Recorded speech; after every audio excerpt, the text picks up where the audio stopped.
right, everyone. Welcome to this episode of Get the Fork Out. We have my friend, ex-yacht chef that has started a little bit of an empire in Belgium. Dennis Ekesola, welcome to Get the Fork Out, man. Thank you very much, Brennan, and thank you very much for calling me a friend. That really means a lot. We've gotten up to some mischief in our days. Indeed. Yeah, back in the good old days where yachting was a lot different to what it is now. Yeah. Yeah. So tell us about, the subject of today's thing is without a doubt going to be dry aged fish, which is a fantastic, fascinating subject, whether you're a chef or just eat seafood and care about seafood.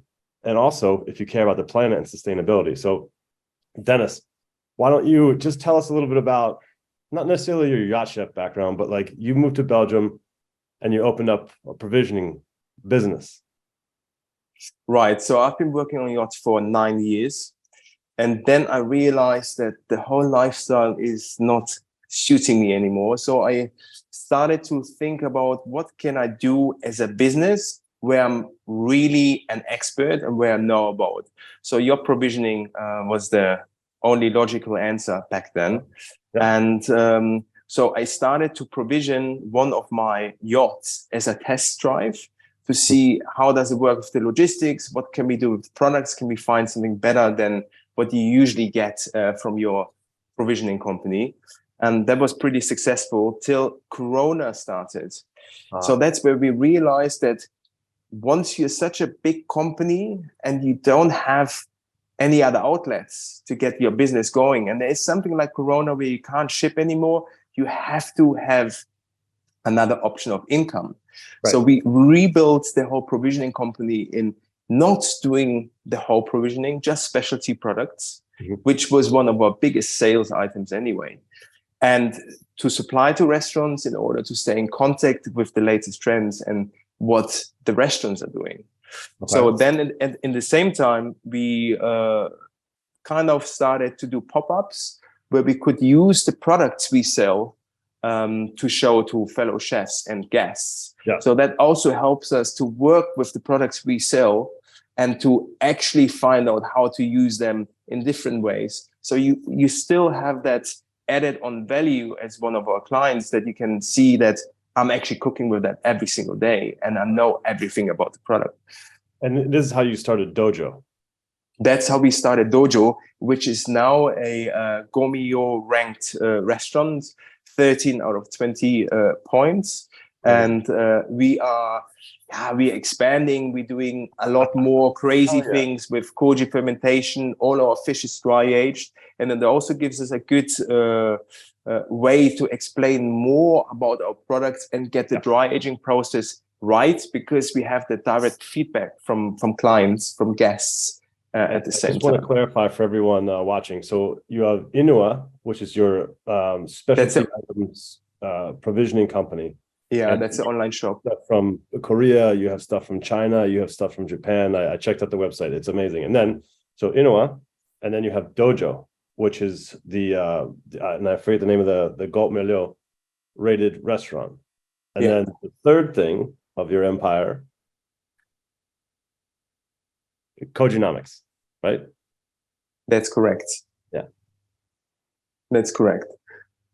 I was waiting for you to finish that, but it didn't happen. That's why there was a pause.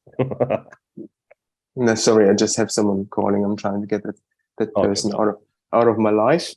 And the third part is Kojinomics. So Kojinomics is something what we have started before Corona, to experiment with Koji, trying to see how we can use this as a specialty ingredient. So back in Nice, I started to do my first shio Koji, and I realized that when you make shio Koji and the temperature is not consistent, it ends up just going mental. So the fermentation process is a lot stronger than it would be in a controlled environment. Anyway, so that's the Koji part. Coming back to dry aging fish. Yeah. This person doesn't stop calling me. I have to get him out somehow. This is crazy. Just give me 1 second, Brendan. Yeah, sure. I'm gonna start recording. So yeah. All right. Well, tell us a little bit about Kojinomics, and maybe tell the people that don't know, what is Koji. So to make it very simple, Koji is a fungus which grows on rice or barley.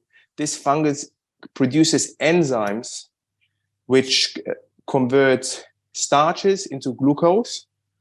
And then the glucose is obviously your sugar, number one. Koji also converts proteins into amino acids. So that's your flavor part. So it's basically an enzyme which can convert both things into flavors or sugars. So that's why for miso making, you use Koji. So the rice containing in the miso, the cooked rice, will then start to get sweet, and the proteins remaining in the husk of the rice will then be converted into amino acids. So this is how you make a vegetarian flavor bomb, so to speak. Soy sauce would be the same principle. You can only make a soy sauce with protein-rich ingredients, like half soybeans, half wheat.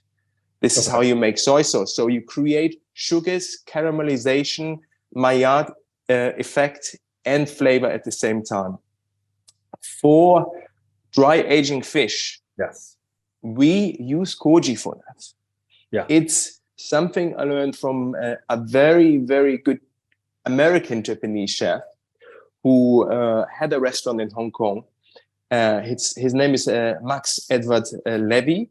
So he's been aging all of his fish in shio Koji. And the result was that you create flavors from the protein existing in the fish, but also shio Koji has salt inside, which helps you to dry out the fish further and then stabilize the process in general. So there's a lot of people out there that dry age fish.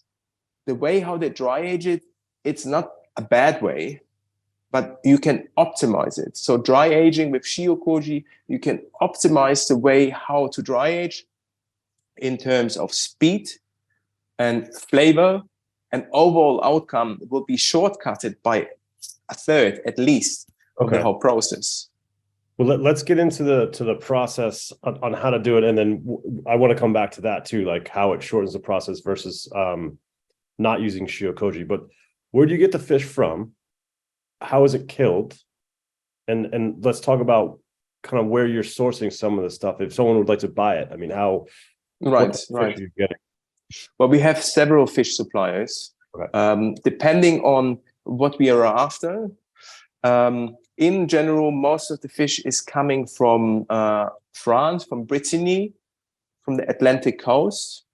Then we have suppliers. They are local here in Holland and Belgium, and it's just local turbot, soles, that kind of fish. So sea bass once in a while, but what's so important about is it's the catching method.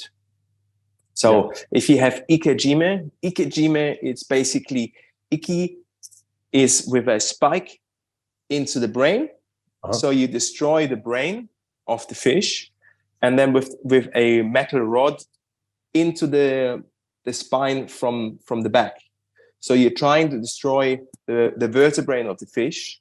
And what happens is all the blood during the catching process, which is pumping inside the fish, will then go into the gut cavities. So you have a lot less blood inside the meat because all the blood is in the gut cavities. Yes. So, and for those of you that think that sounds grotesque, the killing process, it kind of is, but it's rapid. I mean, there is no painful, slow death. That fish is dead. Like, yes, exactly. Well, it's brain dead at first, and then we attacking the nervous system in the spine to avoid any more stress to the meat. Yeah. So that's very important to Ethical, understand. and it positively impacts the end product. Where if the normal way of I think they just chuck them in a cooler and it thrashes around and it bruises the meat. It has a terrible slow death. It suffocates through not being in water. And this is honestly, it sounds horrific, but it is much faster, quicker death. Yeah, indeed. So that's super important because you start off with fish with a lot less blood than your usual fish. Point number one. Point number two is the catching date. So you have A, B, C, D, and E catch. Each letter resembles a day of the week. And a day of the week in a in consecutive order, because the boat would be going out on a Wednesday and then they come back on a Tuesday. So that's the day E of the catch. So depending on when they catch the fish, that's the quality. So on the first day, what they catch, it's catch A. This would be, supermarket stuff because it's already 5 days at sea on ice. Yeah. But just before they go into the port, that's your E catch.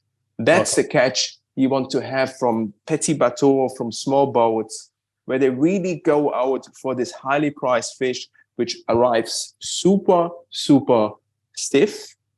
Yep. Still hasn't been reported. Exactly. And has been killed ikejime. So the quality is really incredible once we get it. And then from there, we need to make sure to turn this fish into an amazing dry aged fish because we're already working with an excellent product. So if you dry age fish, how does the ikejime killed fish cost wise compared to? I mean, is it more expensive? It would be around 10 to 15% more expensive because you actually have to have this manual labor of someone being on the boat, getting the fish off the hook, then performing ikejime, and then making sure it's going to be stored a lot more customized than something what you would just fish. And these sort of things are massively important. We can't just keep making these shortcuts and slaughtering things kind of inhumanely, not storing them properly, and then they kind of get to land already kind of a little bit fucked up. Where if we do it properly, all fish should be killed this way. But yes, it's manual. It takes some doing, and then, unfortunately, that's kind of what we need to do. Because I want to get the sustainability of it as well, and we'll get there. But okay, so now you have the fish. What are you doing with it? Yeah. So the first step would be to clean the fish. We clean the fish without any water because water always contains contamination. So the fish arrives, we get it out of the ice.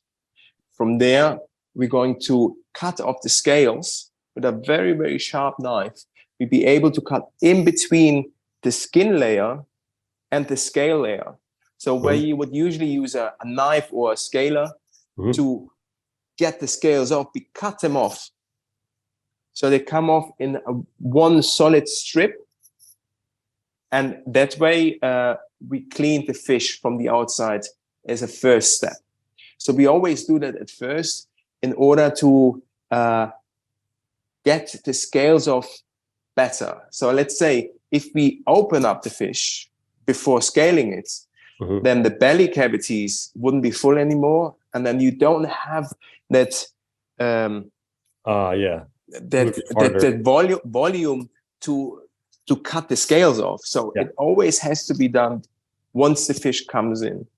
So this process takes a long time. You need to have an amazing skill set, and you need to have super sharp knives, and you have to be quick, of course. You have to be quick. You don't want to be processing a fish for 30 minutes. So this has to go very, very quick.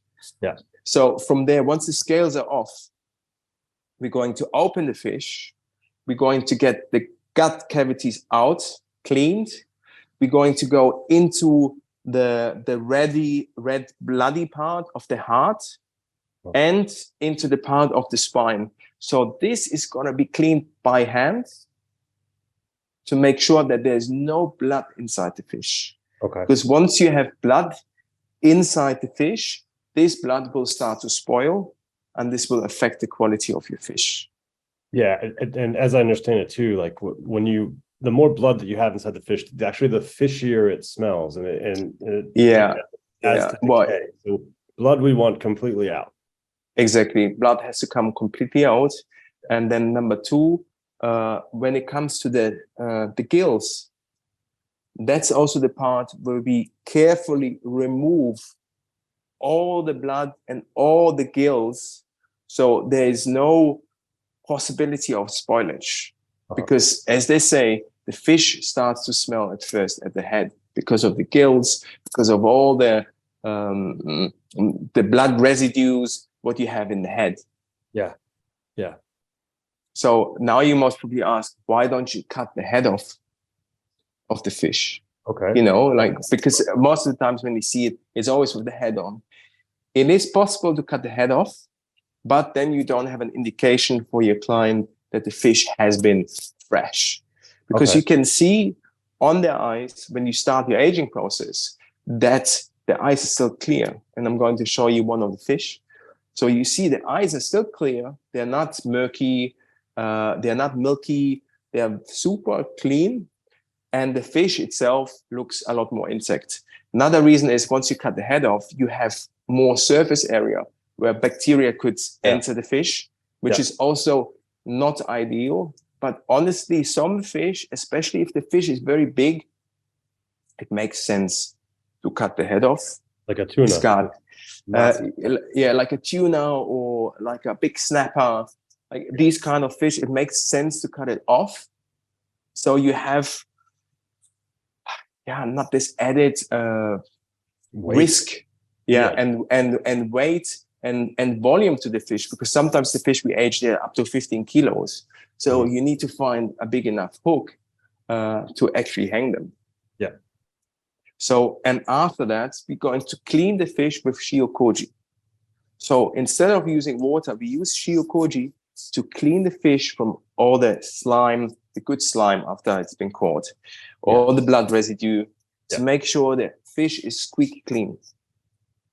And are you just rubbing it in, or are you using a brush, or what kind of tools are you using to clean with shio Koji? Hands. Definitely your hands. Definitely your hands. On the planet. I mean, there's some other tools. I mean, we have around 16 different tools depending on what fish it is to get the blood out. I'm not going to get too much into it, but some of them are. It starts with a toothbrush to yakitori needles, you know, just to reach the cavities correctly and clean them out nicely. So then the fish is cleaned, and after the fish is cleaned, it needs to be dry aged. The dry aging process in general is very similar to dry aging meat. So you need to stay under 85% humidity. Okay. And you need to keep it cool. Keeping it cool, it's debatable. So 5 degrees is okay, but in my opinion, it should be at sub-zero /-1, especially if you have a fan going in your fridge. You are dry aging in a much more safer temperature range than 5 degrees. Even though a dry ager, for instance, the way how a dry ager works is it's really cold in the beginning, and then it will warm up. Then it gets cold again, and it warms up again. So the dry ager is forcing the fish to sweat with a slight temperature change. And you see that in your fridge. If you get provisions, you put something in there like meat, and then it cools down, and then you open the door again, and all the humidity comes in, everything starts to sweat. It starts to condensate. And this is how a dry ager works. Okay. I want to interrupt you. Just quickly talk about the temperature range. Dennis was talking Celsius, between 0 and 5. Yeah. So 0 in Fahrenheit is 32. 5 would be like 40. If that gives you, so just or did you want to be -5, did you say, or negative below? You said sub-zero at some point. Yeah, below.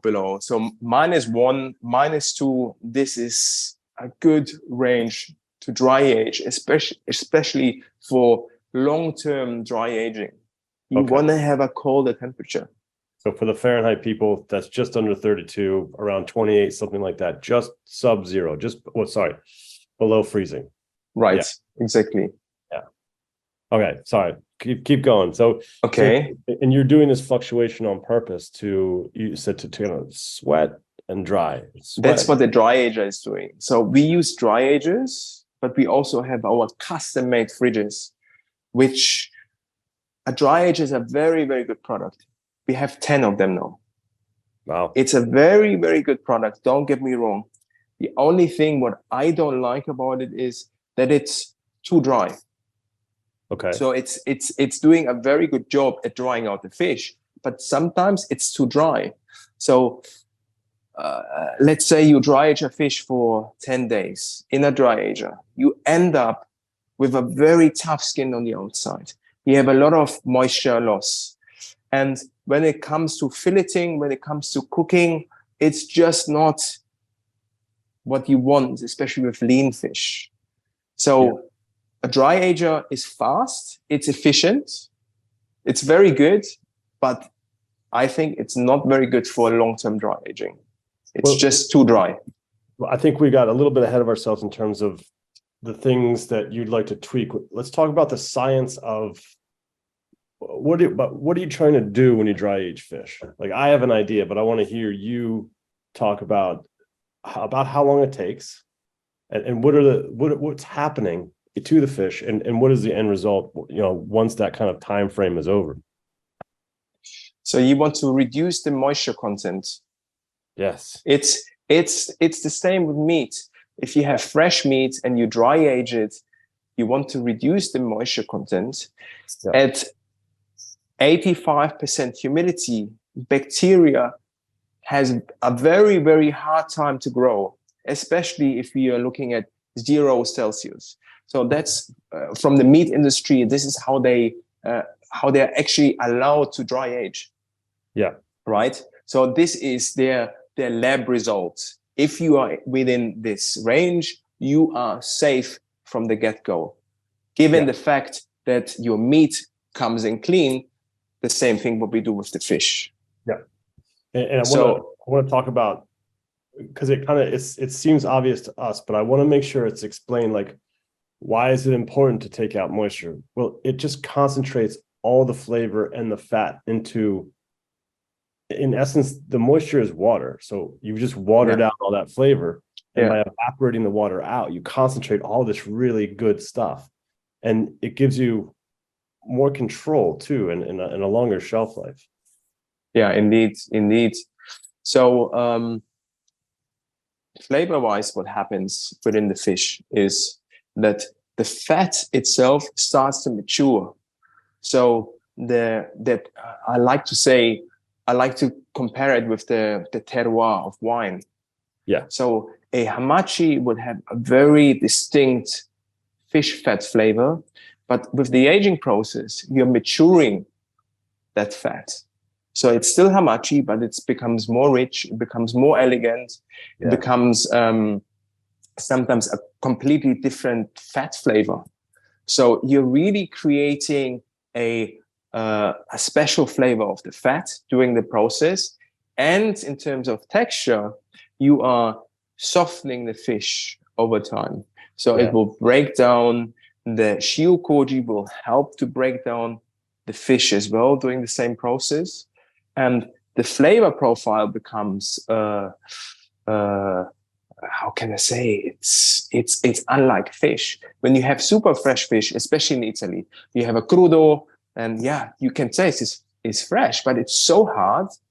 The texture is not pleasant. It's just hard to bite. Or super fresh mackerel, you cannot even eat it. So with this process, you are actually softening the fish naturally, and you're creating the third dimension of flavor and texture at the same time.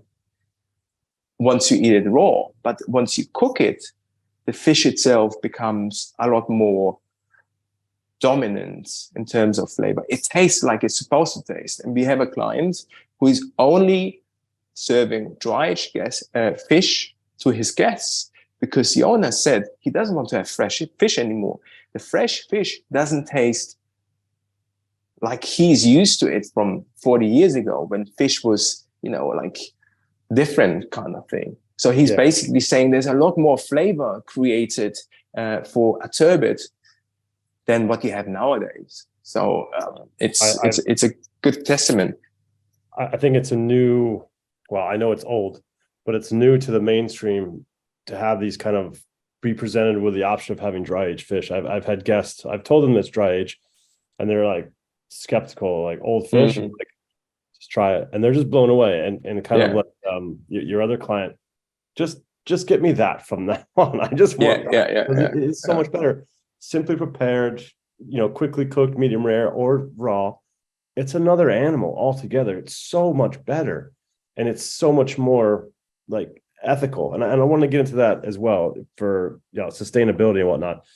But I also want to hear you talk about, you said how Koji kind of speeds up the process of aging it. Well, it does, because firstly it has around 5% salt. So that helps to dehydrate the fish. Yeah. Then it creates amino acids with the protein of the fish. And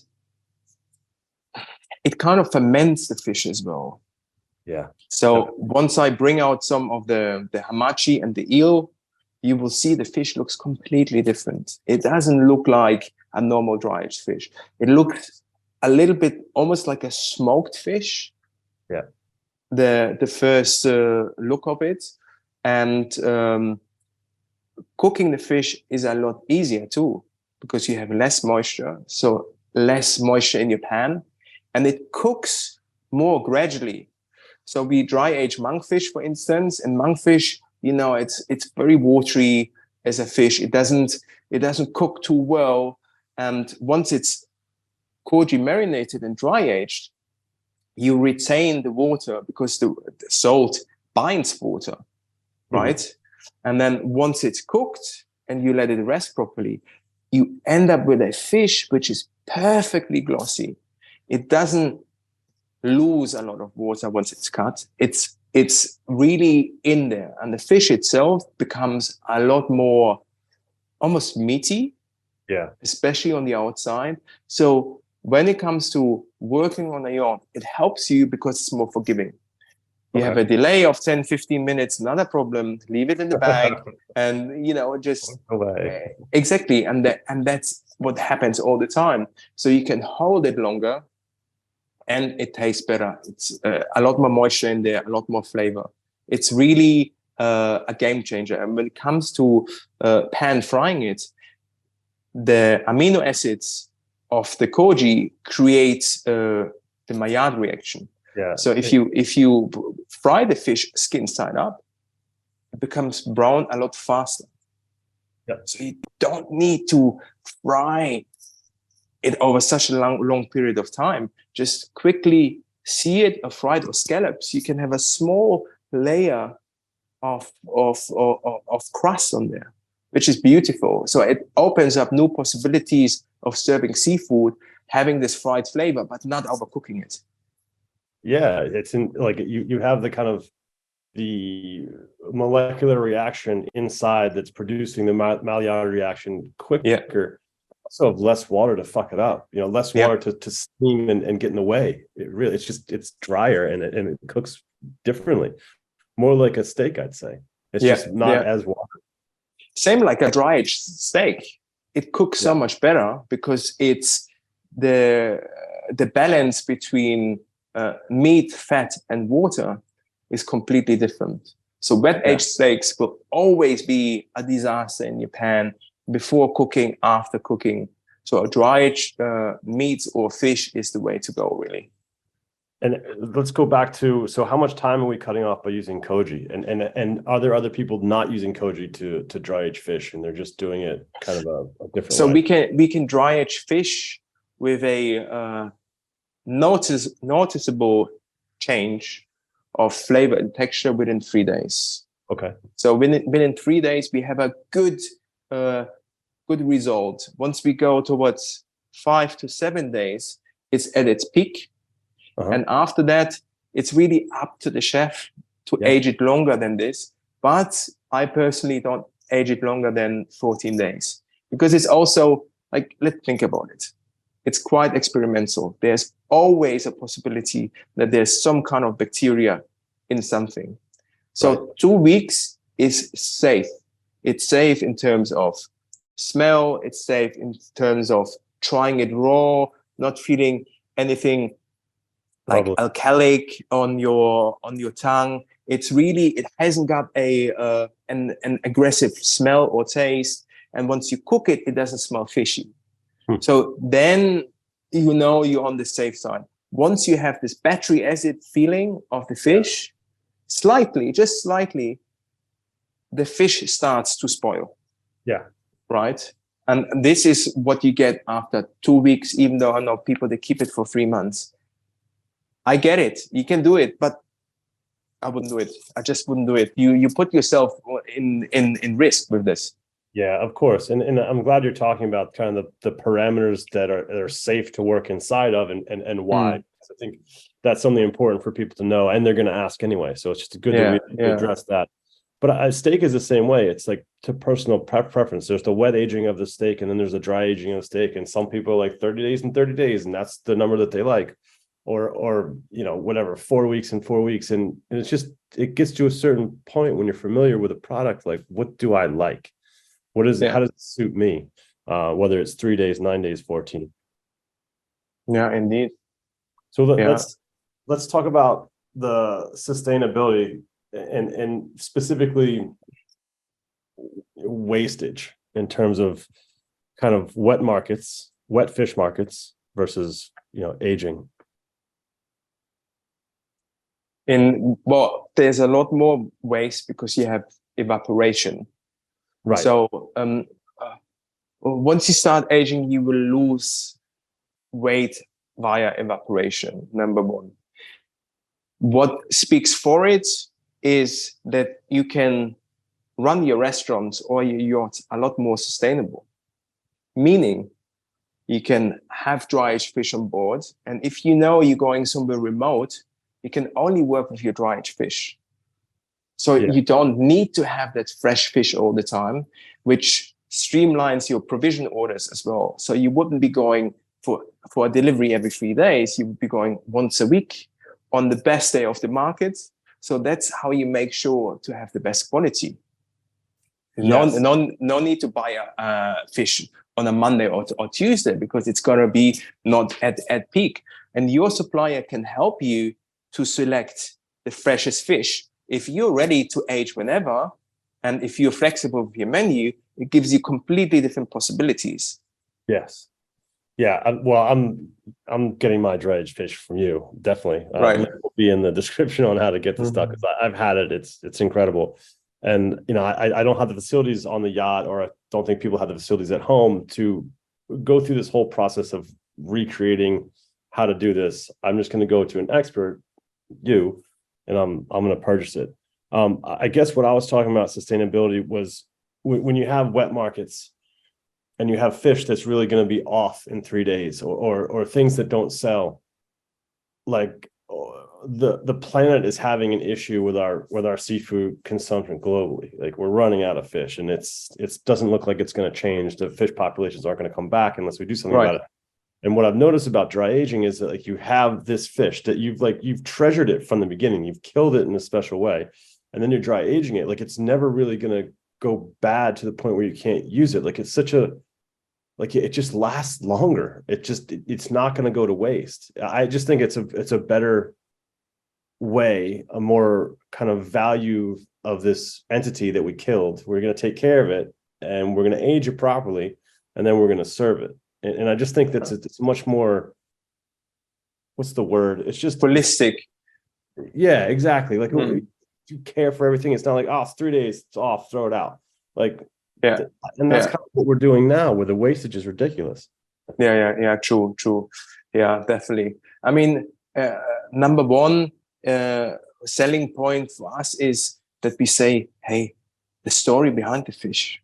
Yeah. The story behind the fish is so much more powerful because you really make sure to find a good fisherman who respects his job, and who is not doing it for supermarkets. He's doing it for all the high-end chefs worldwide, so they have a very good product to work with. Yeah. And then once you see that as a client and you taste the difference, you move away from eating fish which is inferior. Why would you eat something which is not even a third as good as dry aged, properly taken care of by the fish, and then presented that way? So you start to value the product a lot more as a client and as a chef, because you're working with something very special, where someone has dedicated their life, their trade towards, to make a great product. Yeah, and I think it's fantastic. And yes, it does cost more. But what are we actually talking about? What kind of costs are we impacting on the planet in the future, where this has much more labor and love and care involved in this, rather than like, oh, catch it, throw it on the boat, throw it ashore. If it sells, it sells. And I just think we have this kind of raping of the oceans vibe, where we're just take it all, whatever, it's going to be off soon, and try to sell it. And this is different. This is much more selective, much more careful, but it costs more. And people are going to have a little bit of an issue with that. But I think if you think about the broader scale of what this animal brought to your table and the story, like you said, that it tells, it's a sacrifice of the animal. That's how the Inuit believe the whole world should be, that you have to thank the product for the sacrifice. That's what it is all about. You can't be walking around and just raping the earth of its resources. You have to thank for the sacrifice. It's also a life, even though we don't consider it as a life because it's not human. So that whole philosophy, it's definitely in line with dry-aged fish. And I think as a chef, you will appreciate that you have a lot better quality on your chopping board, on your table, in your dishes than you would ever have. And we see that with the restaurants we supply as well. Once they start working with it, they see the benefits in terms of quality, how they can age their fish to perfection towards their opening days. So that makes a huge difference for them. And there's no stress involved. So the fish is not coming in the morning and they have lunch to serve, because the fish is already done. They only have to fillet it, and that's it. Yeah. So that cuts out a lot of the time as well. And we also work like this. So we are open on Fridays and Saturdays. We receive our fish on Wednesdays, and then we age it till Friday and Saturday. So this is the short version of it. Once we know in advance we are full, then we get our fish on Saturdays, and then we age it till Thursday, Friday. And then that's the most ideal way of aging. But you need to have this outlook. You need to know that people are coming for dinner. If you know this on the yacht, it's great. If you don't know it, then you get your reservations on a Monday, and then by Wednesday you need to place your fish order. So for planning, it's a lot better. What and I think I'd like to backtrack a little bit. Where does this process come from? How old is it, and what countries it come from? Well, aging fish, it's basically pretty new to an extent, because refrigeration, we haven't got refrigeration for such a long time. I believe it's since 1930s.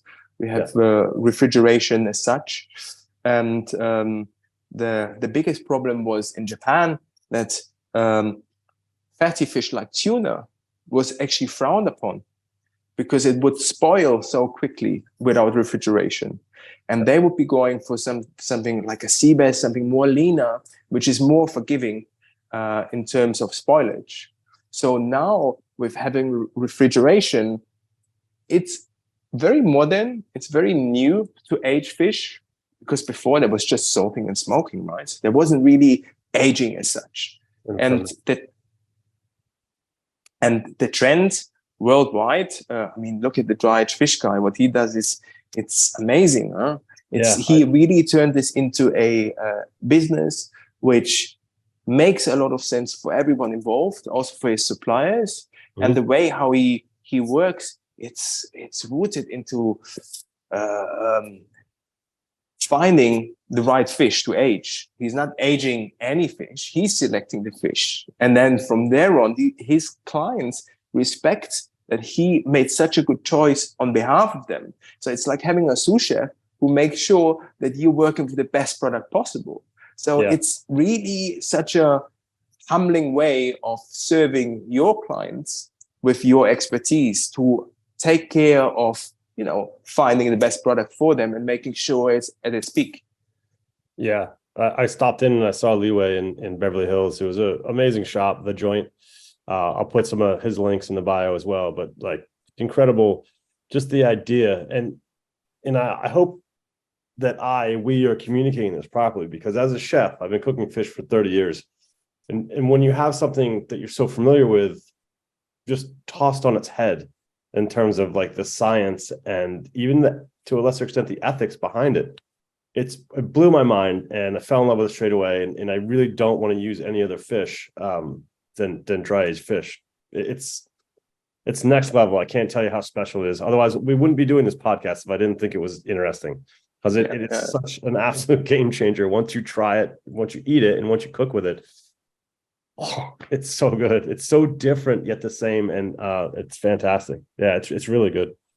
So I love what you guys are doing, and I think it's the future. It's this sort of kind of care and effort into this product fish, which we've maybe taken for granted up until now. Indeed. Well, shall I show you some of our dry fish? Yes, please. Yeah. Okay. Right. Cut. All right. Right. All right, Dennis. What do we have here? Talk us through it. So we have a hamachi. It's from Denmark, ikejime quality. So there are two suppliers in Europe. It's Royal Kingfish. No, sorry, Royal Seafood. No, Royal Sashimi from Denmark. Yeah. Okay. So they have a farm there where the fish can swim against the stream, because the fish needs the exercise to create this muscle structure. Yeah. And then you have Kingfish Zeeland, which is from Holland, and they have similar quality, but they are not ikejime. Okay. And when it is ikejime, it has a little medallion on it, a little badge, I remember, right? Yes, I can show you on the fish itself. It's basically, you can see the fish has a little incision here, which is done with the device.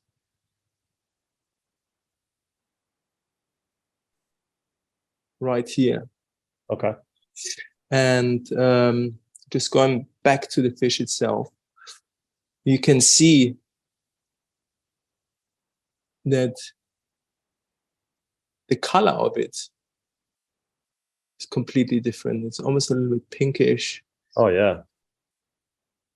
Very shiny, very glossy. The skin is translucent, so you can see underneath the skin the flesh.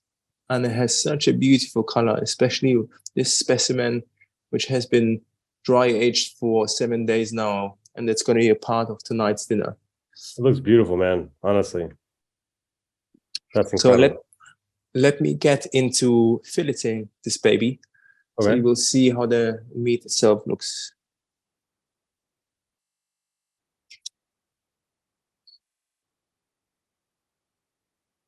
So filleting is going to be the same principle as you would do with a normal fish, where you start to go in with your knife, just here, towards the back, and then you go up,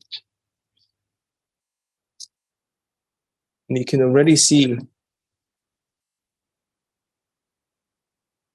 how beautiful that looks.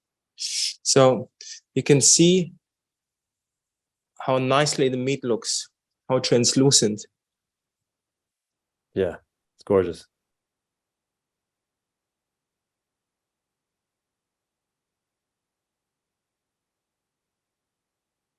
So as next, we turn it around and we make the same cut.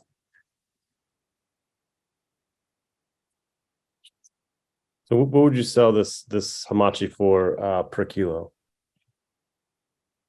I think it's around 120 per kilo. 120 per kilo, okay. So we get the 2 pounds per kilo for those at home. And now we get the full body in, and then we start filleting. Okay. Oh, this is nice. So you can see on top of the fish how oily it is. It's kind of running off. It's very sexy. And then with the knife, I will go in like a normal filleting procedure around here. The skin itself is just very dry. So that first initial cut is a little bit difficult. But then once you're in,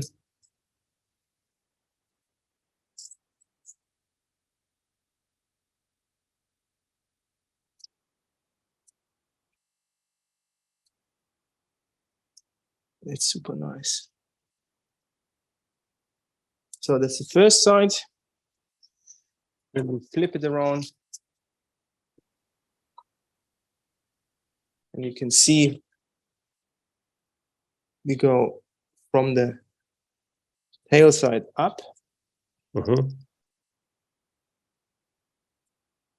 And right towards the back, you have quite a bony part where you have to be careful. And then we already open here. So with a stable and sturdy knife, we're going in to cut the bones.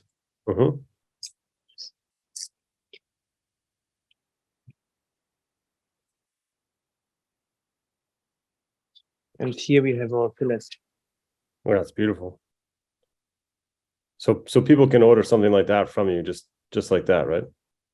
Yeah, just like that, already filleted. And then we vacuum bag that in a special packaging to achieve a almost like a dry aging effect as well with it. But you can see the meat, it's really nice and glossy, translucent, super sexy looking. So if someone ordered let's say that fillet of hamachi and you vac sealed it, how long would it last for in the fridge, and or could they freeze it? 5 days. So we have a special gas which we use for this, so we can keep it for 5 days without any issues. And if you wanted to freeze it, you would have to reseal it again, and then get it obviously shock frozen. That's the only way.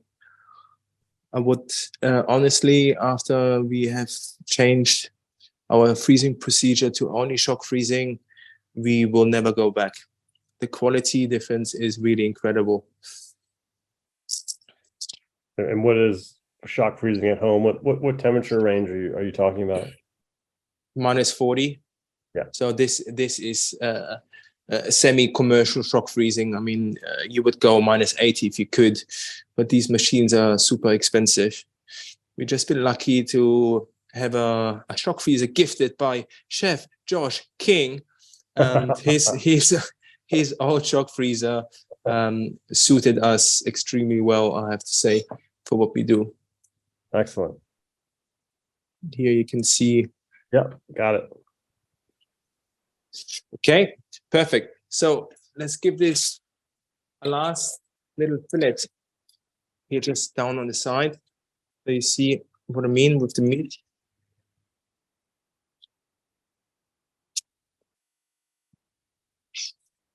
Sorry, I have to get this up.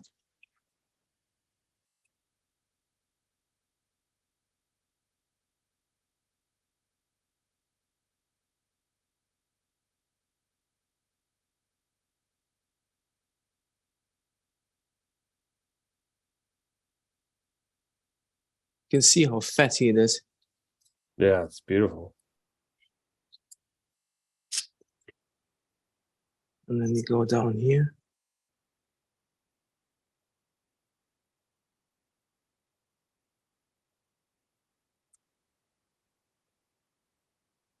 Oh yeah. Yeah, excellent, man.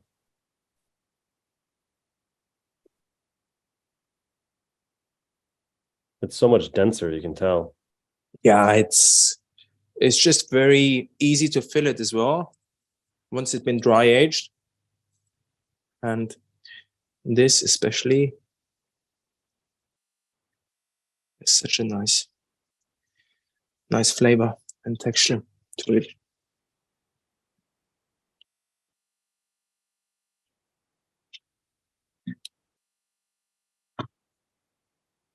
So here you can see the actual texture of the fish once you slice it. Yeah, there we go. Look at that. I'm hungry, man. Me too. So that's the hamachi. Okay. Shall we do a take and I get the eel? Yeah. Or do you have any more questions?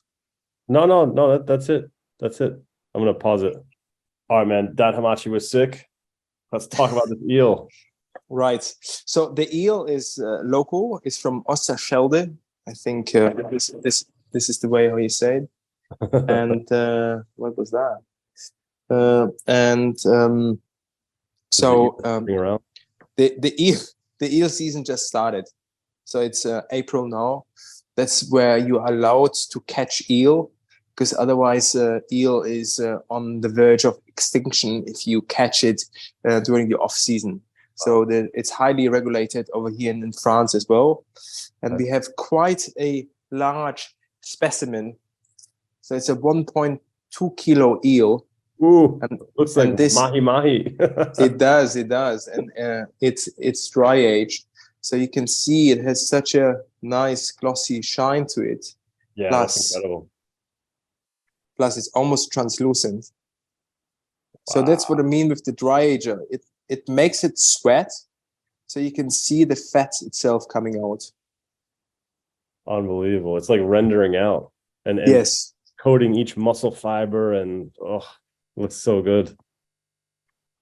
So what you can do with the eel now is you can use it for a barbecue eel.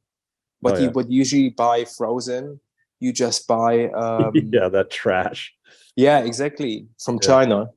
You make it yourself, and you only have to charcoal grill it and make an eel sauce with sugar, soy sauce, a little bit of mirin, a little bit of sake reduced together, and then thickened with arrowroot or with normal starch. And there you go with your eel sauce. If you really want to pimp it, you can add some eel garum, which we make from whole eels and then ferment it like a garum. And then you have this super, really nice, sweet, salty flavor of eel in there. We're going to do a whole nother podcast about garum, because that deserves easily an hour, because it's so interesting. But the eel, I've only recently just had fresh eel at the Nawaki in Monaco, and I was blown away. Right. It's a new sushi place, right? Yeah. Good. It's real good. But the eel was so fresh. I mean, it was just like a different texture, a different flavor that I've ever had. I think I've only had frozen bullshit until now, unfortunately. Right. Well, it tastes a little bit like chicken once it's filleted, and it comes already skinned. So we had eel last year, which we received alive, because I was so adamant that killing the eel live is so much better, which is true. No, But I it's heard that a also lot. Yeah. it's such a hassle. It's so brutal and it's such a hassle. Like I've you get seen it the on eel YouTube. live. It's brutal. You have to spike the head down. It's flipping Exactly. around. It's flipping around. And if you store it in a container in your kitchen, it will jump out. So we had an eel jumping out of the container from the shelving onto the floor. And it was just like making a massive mess there. And ever since that, I'm like, fuck that. No live eels anymore. It's really it's brutal. So Yeah. that way we get it killed and they're all electrocuted. Oh, really? So they just put them into another basin and kind of drop the fan in there and kill them all. Put the toaster in there. Exactly, and skin them straight away. So you get it super fresh. It is a beautiful product, but it's not as soft as a freshly killed eel. Okay. So with the dry aging, you can make it softer, and then especially with the grilling procedure, you can kind of compensate with that. But to be honest, if the eel is dry aged for at least 6-7 days, it tastes like fried chicken. It tastes like fried chicken thighs. It's very oily, it's fatty, and it's one of the most favorite dishes of our guests on the menu because we serve it with a brown rice. And it's a brown sushi rice, which is an unpolished sushi rice. So that's what they used to serve in the Edo period, where they didn't have machines to polish the rice. So it's quite hearty and nutty. Together with the barbecue eel, it's really nice in terms of texture. And it's very familiar because everybody knows the flavor of grilled eel. That's great. So, using unpolished rice. I love colored rices. Like when you get to the point of like white rice, it's like, okay, that's good. You've polished away a lot of the flavor, a lot of the texture, and you said it like nuttiness, where like just the depth of flavor, it's more interesting. But at that certain point, it was like luxury. So, I went through that phase of, it's luxury to have polished rice. And now it's kind of like, we'll keep the polished rice, but let's get back to what rice really is. It's kind of like going back to sourdough after the bullshit sliced Wonder Bread we had for too long. Indeed. And we do have a 3-star restaurant which uses the rice for one of his dishes, because they also realize when you have vegetarians, you need to serve something a little bit more interesting than just normal rice. And with this Edo style whole grain rice, you have such a good texture, and the rice is not falling apart when you cook it. So you still have the sushi rice texture, but it's brown. And this season with a brown rice vinegar, it's really you can't. Does that change your ratio of water when you're making the rice? Yes. So we have a Japanese rice cooker, and we cook it 1 kilo of rice with 1.25 liter of water. We're using a very soft water for cooking it, so it's almost like demineralized. And then we would soak it for 2 hours before cooking, because brown rice has to soak longer. So once you start cooking it, it's gradually cooked and it's not going to crack. Right. Okay. Interesting. And what you touched on it briefly, that you have a 3 Michelin star restaurant that's a client. How many other kind of restaurants of what caliber do you provide things to?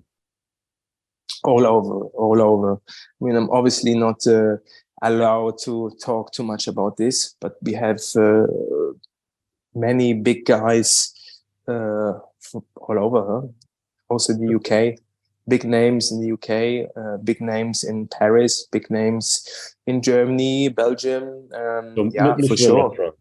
Yeah, definitely.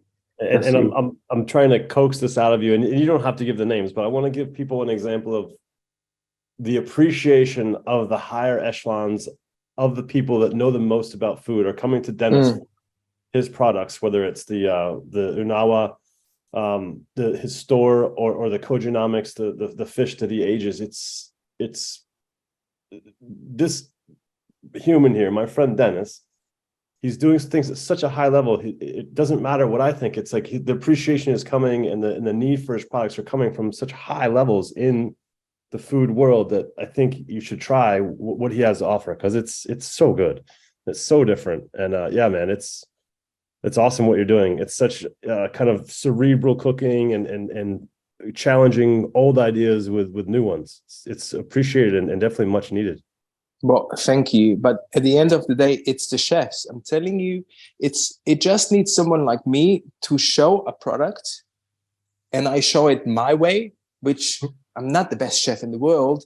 I'm interested in very good products. So when I show them what I do with the product, they understand the essence of it. And once they work with it with their own creativity, the results are, for me, incredible, because I don't have the capacity to be so creative as they are.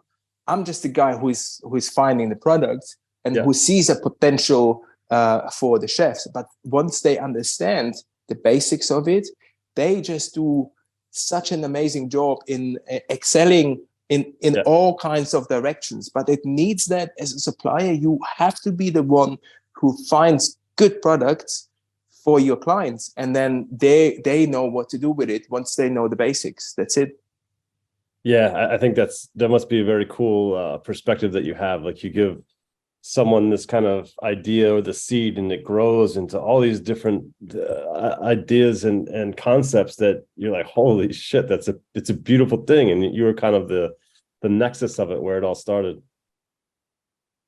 It's all about helping people. If you can help people and contribute, you have such a better job experience or meaning in life than just selling a product for profit. It's about really passing on that knowledge and seeing that you can help everyone who is connected to your product to create something new and better and interesting. And that's the good thing with working with restaurants. Everybody is so eager, they're so hungry to see new things, work with new things, to build a skill set which is incredible, right? And as a yacht chef, sometimes you don't have that exposure to other chefs. You're just working on your own, you're looking for new ideas. And it's really, it makes a difference once you have the products, because it gets you going again. It lights the fire what you need in order to stay on top of your game. Yeah, and this is why I wanted to have you on the podcast, because and let's be honest, yes, you have a product to sell. Like, I get that. But also, it's more importantly, it's the information that you have that not all of us yacht chefs have. And no matter how good they think or we think we are, you have more knowledge in this aspect. And I want to give you a platform to just teach us, to show us why. And I hope we kind of illustrated that enough for everyone to see that this is worth listening to this for an hour, because this shit is for real. Like, it's so much better than what we're used to. And I mean, like I've already said, you have Michelin star guests from around Europe, Michelin star chefs from around Europe, just hammering Dennis to get this fish off him, and to get his like kind of really boutique high-end products from all these countries he's explored as a chef. And man, I can't thank you enough for coming on, and I really appreciate you taking the time and setting up the cameras and showing us some of this aged fish. And absolutely have you back on the podcast, and we should talk about garums at some point, because I check out your website and it's incredible. But that's another podcast, man. Thanks a lot for coming on. I appreciate it. My pleasure, Brennan. Thank you so much for your time. All right, that's it, everyone. I hope you enjoyed this episode of Get the Fork Out, and stay tuned for more episodes with Dennis Ekasola, Elicious Food. Thank you very much. See ya. Thank you, buddy.